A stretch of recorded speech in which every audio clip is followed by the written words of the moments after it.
මං වගේ කෙනෙක් ඉතින් කියන්නේ සර් අපි මෙයාව මාධ්‍යවලට ඉදිරිපත් කරලා කියමු.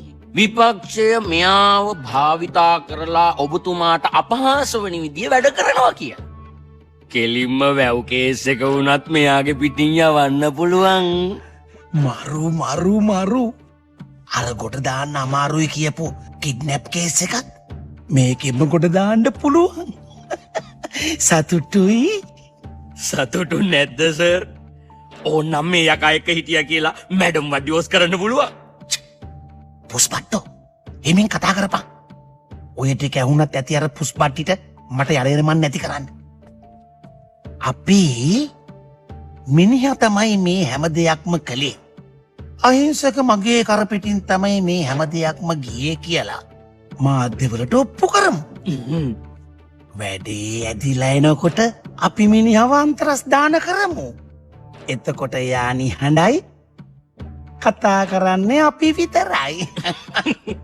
සතුටුයි. අන්තරස්දාන කළාට එයා පව්වාවොත් අපි අන්තරස්දාන කරපු එකෙක්වත් ආපහු ඇවිල්ලා තියනවද බං?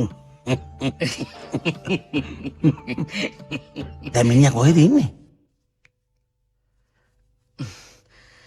ඒක තමයි හොයාගන්න බැරි වුණේ සර්. ඈ පුස්පට්ටෝ ඒකවත් හොයාගන්න නැතුවද මෙහාට ආවේ? ගිහින් හොයාගෙන වර. ආවා මෙතන හරකා. මැරෙන්න හිතාගෙන මොනකොට සංයුතිය ගැන හිතන්නේ නැහැ සර්. විස්මිතයි ආශ්චර්යයි මැරෙන එකද? ආස්මි විස්කිරින්නයි සර් මේ පරිච්ඡේදය පටන් ගන්න අපි උදව් කරන්න. අපි කිව්වේ අපි කිව්වේ සර් අපි කියලා කිව්වහම බහුවචනෙන් ෆිට් එක වැඩිනේ.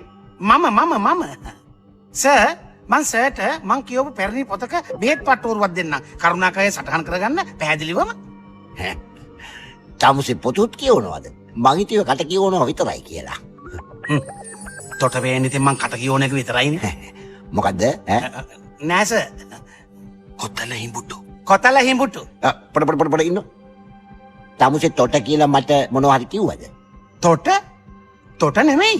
හිඹුටු කොටලා. කොටලා හිඹුටු කියලා කිව්වේ. කොතල හිඹුට්ටු.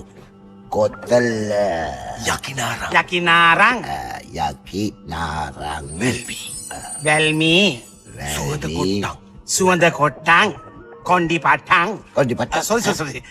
කොණ්ඩි පට්ටන් ලියන්න එපා. ඒවා දොරලෝටයි කියන්නේ. කටුවැල් බටු.